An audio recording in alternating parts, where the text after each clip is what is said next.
Mrs. Johnson stepped forward then, standing beside her husband. Her calm demeanor mirrored his, but there was a fire in her eyes as she addressed Mr. Peterson directly. "We've dealt with people like you before," she said, her voice sharp but controlled. "People who think they can push us out or make us feel like we don't belong. But let me tell you something, you don't scare us." Mr. Peterson's face hardened, his arms tightening across his chest. "This has nothing to do with belonging," he argued, though his voice lacked the conviction it held earlier. "It's about respecting the neighborhood. You're disturbing everyone." But before he could say more, one of the Johnsons' neighbors, an elderly woman named Mrs. Carter, spoke up. "Disturbing everyone," she scoffed, stepping closer to the group. "I've lived next door to this family for years, and I've never had a single complaint. Maybe the problem isn't the barbecue. Maybe it's you."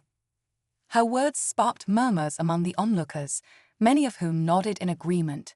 For years, Mr. Peterson had a reputation for being difficult, but no one had ever openly challenged him. Now, with the spotlight on him, he seemed to falter, his confidence wavering. But just as it seemed the tide was turning, Mr. Johnson spoke again, this time with a look of determination. "Before we go any further," he said, his voice cutting through the chatter, "there's something I need to say, something that might explain everything." The crowd leaned in, the suspense growing thicker with every word. What was he about to reveal? And why did it feel like this moment was about to change everything? The answer was just within reach, but no one could guess what was coming next. The crowd grew restless, their curiosity bubbling over into quiet murmurs. Even the children, normally oblivious to adult drama, were clutching their parents' hands, sensing that something big was about to happen. Mr. Johnson took a deep breath, glancing at his wife and then at his children, as if silently preparing them for what he was about to say. But before he could continue, Mr. Peterson, clearly feeling his grip on the situation slipping, interrupted. "What are you even talking about?" he snapped, his voice louder now, tinged with frustration. "What could you possibly have to say that matters? This is about you disrupting the peace, not some life story." His words hung in the air, harsh and dismissive, but his posture betrayed his unease. Mr. Johnson didn't flinch. If anything, his resolve seemed to harden. He tilted his head slightly, studying the man in front of him. "You think you know what this is about," he said calmly, "but you don't. Not even close." At that moment, the crowd began shifting physically and emotionally. Neighbors who had mostly stayed on the sidelines started stepping closer, their expressions a mix of curiosity and quiet support for the Johnson family.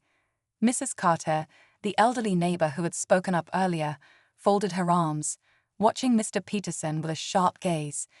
Even some of Mr. Peterson's usual allies, those who often grumbled about the smallest inconveniences in the neighborhood, seemed uncertain, their loyalties wavering. "Let me ask you something," Mr. Johnson said, his tone soft yet commanding. "Have you ever stopped to wonder why you feel the need to come over here, shouting and making accusations? Have you ever asked yourself why it bothers you so much that we're simply enjoying time with our family?" Mr. Peterson opened his mouth to respond, but no words came out. The question seemed to land heavier than anyone expected. A flicker of something, was it doubt, crossed his face, but it was gone just as quickly as it appeared. The silence that followed was palpable, broken only by the distant sound of kids' laughter from another yard. The tension was at its peak, and every second felt longer than the last. Mr. Johnson took a step forward, his voice steady but carrying an intensity that drew everyone in. "What you don't know," he said, his words deliberate and full of weight, "is that this barbecue isn't just a gathering. It's a celebration." The crowd stirred, whispers spreading like wildfire. A celebration of what? No one could piece it together, and Mr. Peterson's scowl deepened as he looked around, realizing he was losing whatever grip he had on the moment. "And it's not just any celebration," Mr. Johnson added, his voice growing stronger. "It's about something far bigger than you or me or this backyard, something that explains everything." Everyone leaned in, holding their breath, waiting for the revelation that would change everything. The moment felt electric, and there was no turning back now. Whatever Mr. Johnson was about to reveal would either shatter the tension or ignite it into something unstoppable. The air seemed heavier as everyone leaned in, waiting for Mr. Johnson to explain. His words carried a weight that no one could ignore, and even Mr. Peterson, though still scowling, looked uneasy. But just as Mr. Johnson opened his mouth to speak, the sound of a car pulling into the driveway cut through the silence. Heads turned as a sleek black sedan rolled to a stop in front of the Johnsons' house. Out stepped a man in a sharp suit, his presence commanding immediate attention. The crowd whispered among themselves, trying to make sense of the sudden interruption. The man adjusted his tie and walked toward the backyard with purpose. As he approached, Mr. Johnson smiled faintly, almost as if he'd been expecting this. The man extended his hand, and Mr. Johnson shook it firmly. "Perfect timing," Mr. Johnson said, his voice calm but tinged with a knowing edge. He turned back to the crowd, his eyes locking on Mr. Peterson. "Before I continue, let me introduce someone very important, Mr. Daniels." The name didn't mean much to most of the neighbors, but the way Mr. Peterson's face drained of color suggested otherwise. His arms, once crossed defiantly, now hung loosely at his sides. He stammered, What is he doing here?" Mr. Daniels stepped forward, his gaze sweeping over the crowd before landing on Mr. Peterson. "I'm here because Mr. Johnson asked me to be," he said simply, his tone measured but firm. "And judging by the situation, I'd say it was a good call." The murmurs grew louder. Who was this man, and why was Mr. Peterson reacting like he'd seen a ghost? Mr. Johnson took a deep breath and addressed the crowd again. "You see, Mr. Daniels isn't just a family friend. He's a lawyer, and not just any lawyer. He specializes in cases involving discrimination and harassment." Gasps rippled through the crowd, and Mr. Peterson's mouth opened and closed like he was searching for words but couldn't find them. The tension thickened as Mr. Johnson continued. "I thought it might be wise to have him here today, considering your history, Mr. Peterson. After all, this isn't the first time you've caused trouble, is it?" The neighbors exchanged wide-eyed glances. Whispers spread quickly. What history? What had Mr. Peterson done? Mr. Daniels stepped closer to Mr. Peterson, his voice low but cutting. "Do you want to explain, or should I?" The backyard was dead silent again, the weight of the moment suffocating. Whatever was about to be revealed would turn this conflict into something far bigger than a backyard barbecue. The stakes had never been higher, and the crowd could feel that the truth was about to explode. But no one, not even Mr. Peterson, was ready for what was coming next. Mr. Peterson's face turned pale as he fidgeted under the weight of Mr. Daniels' piercing gaze.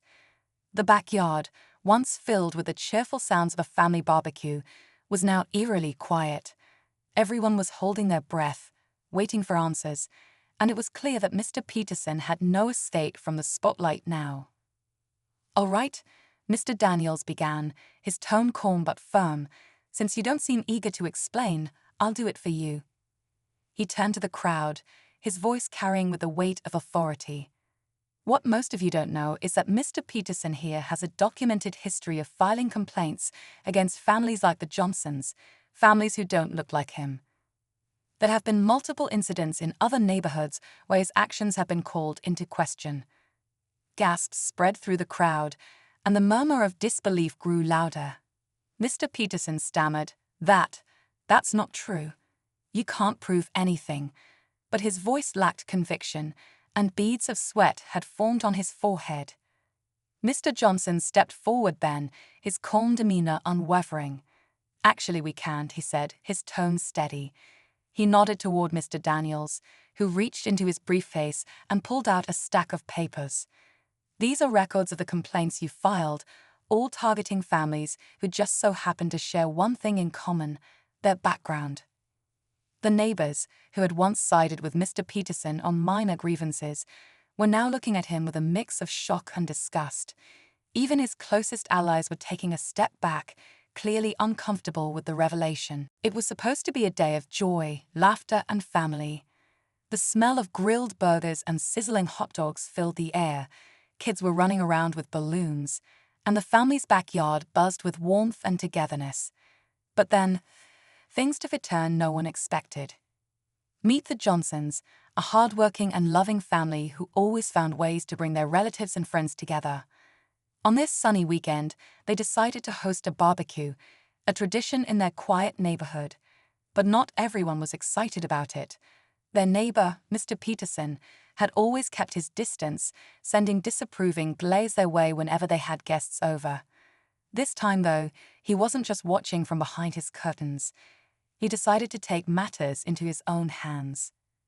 As the music played and laughter echoed, Mr. Peterson stormed into the yard, his face red with anger.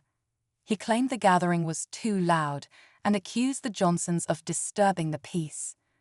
It didn't take long for his true colors to show, as his words turned uglier, dripping with racist remarks that left everyone stunned.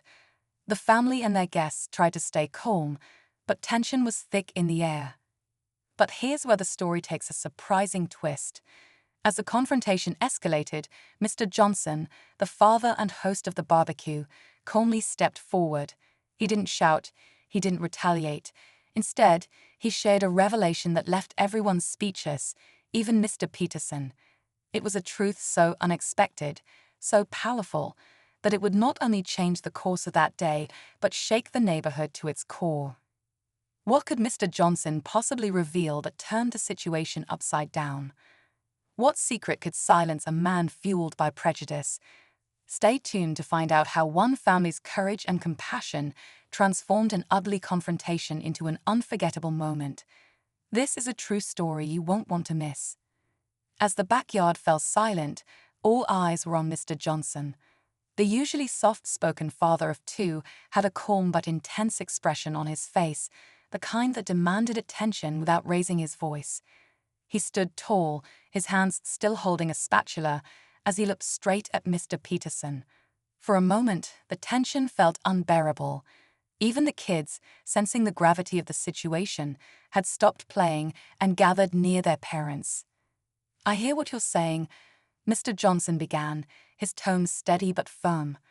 "And I think it's time we clear a few things up." Everyone was surprised by his response.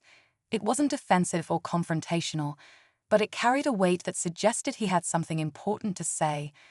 Before anyone could interrupt, he gestured toward the crowd and continued. "You see, we've lived in this neighborhood for years. We've kept to ourselves, respected the rules, and treated everyone with kindness. And yet, here we are."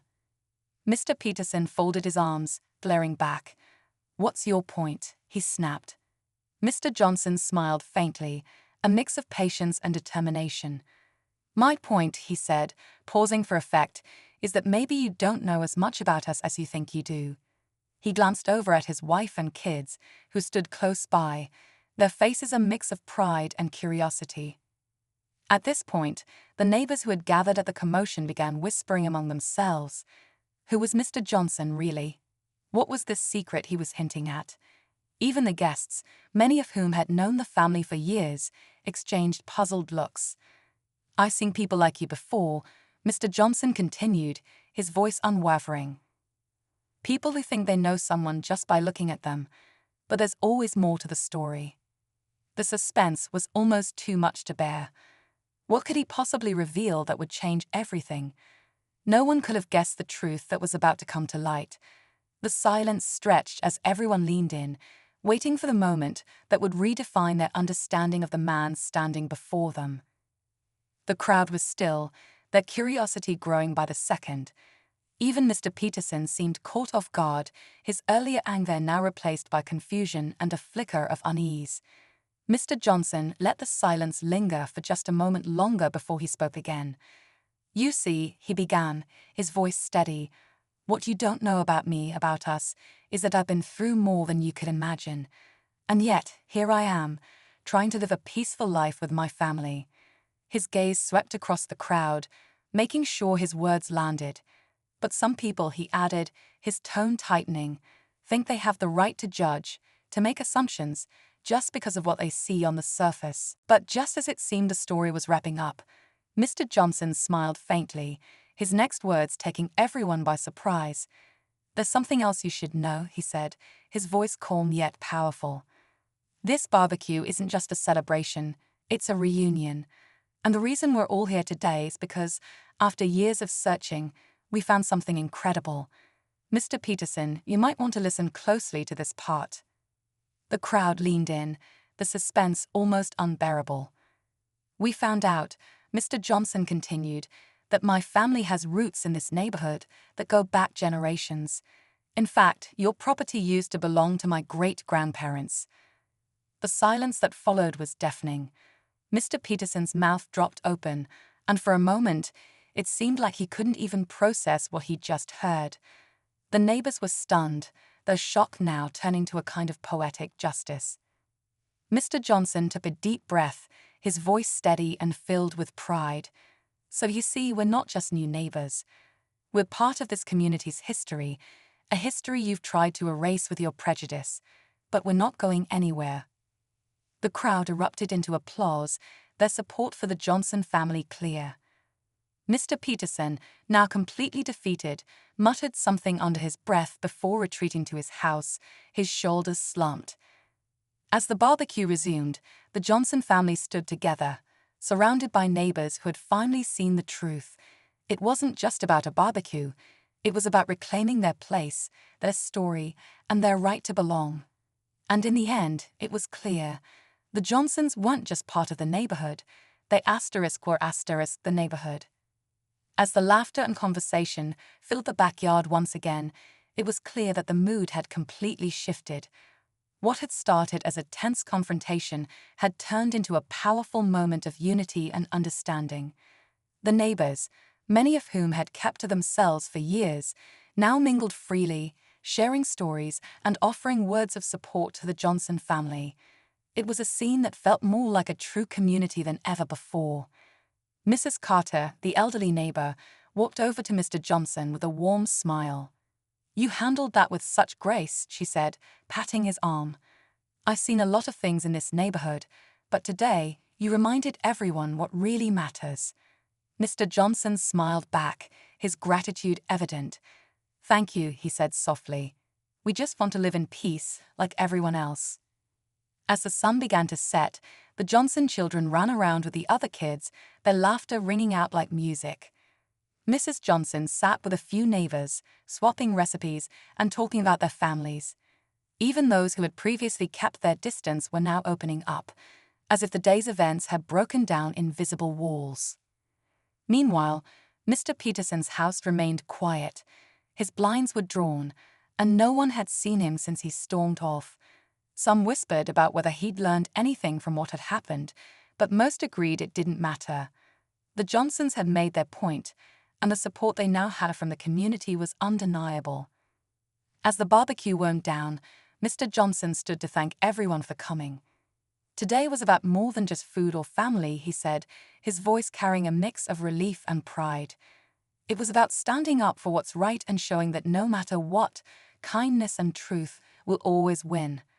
We're grateful to be part of this neighborhood and hope this is the start of something better for all of us." The crowd cheered, clapping and raising their glasses. As the Johnson family cleaned up and the last guests headed home, they knew they had not only reclaimed their space, but also strengthened their bond with the community. It wasn't just a barbecue, it was a new beginning.